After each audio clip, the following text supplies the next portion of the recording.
ada Bapak Komarudin, Bapak Bapak Jingga. Saya akan mau... Aduh, sorry. Atas Kepala Negara dan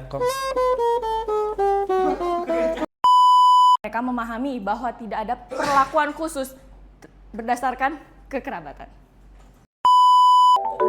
Assalamualaikum warahmatullahi wabarakatuh. Kami dari kelompok 3 akan menjelaskan tentang identifikasi kasus terkait penerapan nilai berakhlak. Studi kasusnya, petugas lapas memiliki hubungan keluarga atau kerabat dengan narapidana. Sebelum ke materi, saya akan memperkenalkan rekan-rekan saya yang lain, yaitu yang pertama ada Bapak Didin Komarudin, Ibu Jingga Anggraeni, Bapak Suhendra Wijaya, dan Bapak Muhammad Rapli Septian. Nah, dalam melaksanakan tugas sebagai aparatur sipil negara, petugas pemasyarakatan diharapkan menerapkan nilai-nilai berakhlak, yaitu berorientasi pelayanan, akuntabel, kompeten, harmonis, loyal, adaptif, dan kolaboratif secara konsisten. Kasus hubungan keluarga antara petugas lapas dan narapidana menjadi ujian dan etika dan profesionalisme, terutama dalam menjaga objektivitas dan integritas dalam pembinaan warga binaan di pemasyarakatan.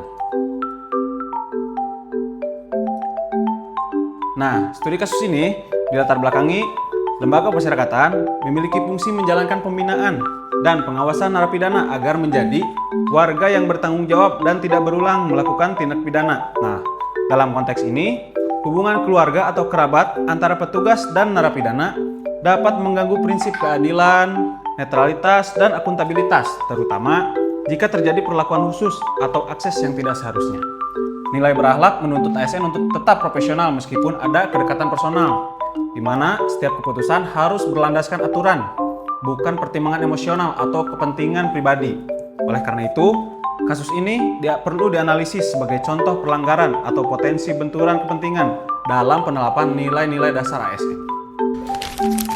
Baik, setelah sebelumnya kita memahami tentang latar belakang dari kasus tersebut, mari kita bergeser sedikit ke deskripsi kasus di lapangan.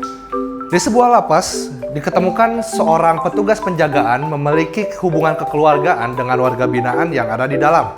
Dan seorang petugas penjagaan tersebut kedapatan sering memperbolehkan narapidana untuk berinteraksi lebih lama dengan keluarga. Artinya, karena kedekatan atau hubungan kekeluargaan petugas dengan narapidana tersebut, maka narapidana tersebut memiliki privilege untuk bisa berkunjung dengan keluarga yang di luar lebih lama. Lalu, petugas tersebut memberikan akses keluar kamar hunian di luar jadwal resmi dengan alasan keperluan khusus. Artinya, seorang narapidana bisa berlalu lalang dengan bebas dikarenakan memiliki hubungan kekeluargaan dengan petugas penjagaan tersebut, yang artinya nantinya akan membuat kecemburuan sosial di antara sesama warga binaan. Lalu, petugas tersebut diduga memberikan informasi mengenai perkembangan administrasi, pembebasan, remisi, asimilasi kepada narapidana lebih dini dibandingkan warga binaan lain. Seperti disinggung di poin sebelumnya, hal-hal tersebut itu akan mengakibatkan kecemburuan sosial di antara sesama warga binaan yang nantinya mungkin akan menjadikan sebuah ancaman keamanan yang akan terjadi di lapas maupun rutan. Selanjutnya. Sekarang, saya akan menjelaskan identifikasi akar masalah dengan metode Fishbone atau metode tulang ikan. Dengan akar masalah, petugas lapas yang memiliki hubungan kekeluargaan atau kerabat dengan narapidana atau warga binaan. Masalah ini menjadi fokus utama kita karena akan berdampak dengan menurunnya kredibilitas atau citra lapas sebagai institusi yang profesional dan netral. Poin yang pertama yaitu di bagian sisi individu, lemahnya komitmen pada nilai integritas dan akuntabilitas menyebabkan petugas lapas melanggar SOP atau aturan yang telah ditetapkan dengan memberikan perlakuan istimewa kepada warga binaan atau narapidana karena adanya hubungan keluarga. Lalu yang kedua, di bagian lingkungan sosial, ada poin keistimewaan diberikan berdasarkan kekerabatan. Mengapa hal ini bisa terjadi? Hal ini bisa terjadi karena adanya kultur budaya patronagis atau tekanan dari keluarga.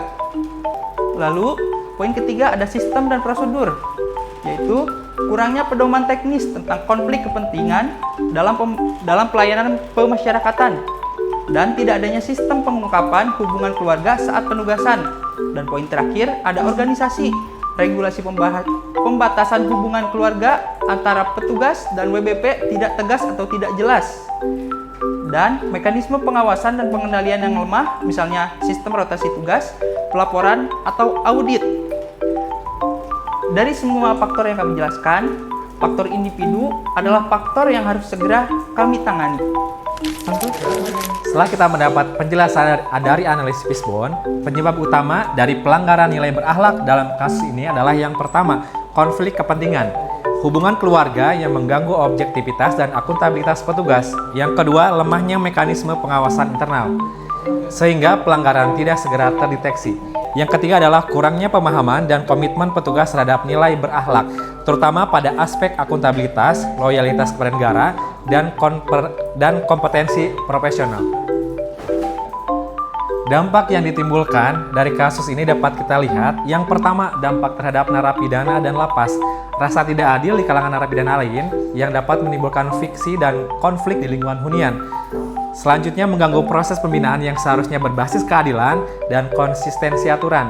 Yang kedua adalah dampak terhadap organisasi dan ASN.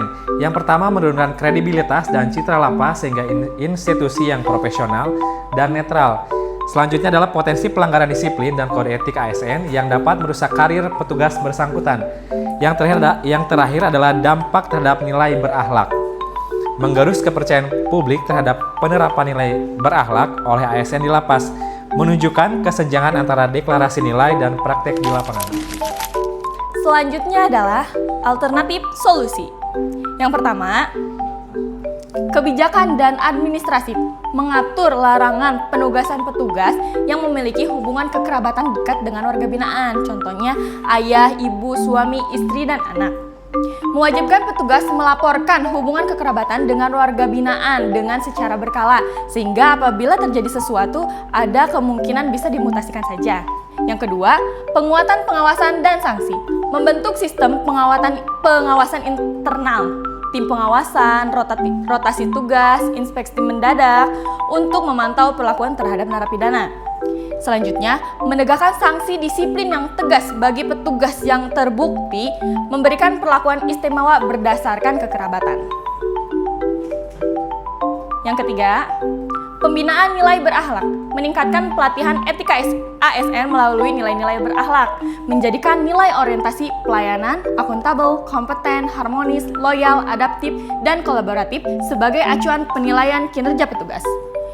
Yang terakhir, transparansi dan komunikasi dengan narapidana, menjelaskan secara terbuka kepada narapidana tentang aturan dan prosedur yang berlaku di lapas sehingga mereka memahami bahwa tidak ada perlakuan khusus berdasarkan kekerabatan. Baik, setelah sebelumnya kita telah memahami tentang apa itu latar belakang masalahnya, deskripsi masalah, rumusan masalah juga solusi dari permasalahan tersebut, kita bisa menarik kesimpulan bahwasannya kasus petugas lapas yang memiliki hubungan kekeluargaan dengan warga binaan yang ada di dalam adalah merupakan contoh nyata dari kasus konflik kepentingan yang dapat mengganggu penerapan nilai berakhlak, khususnya akuntabilitas, profesionalisme, dan keadilan.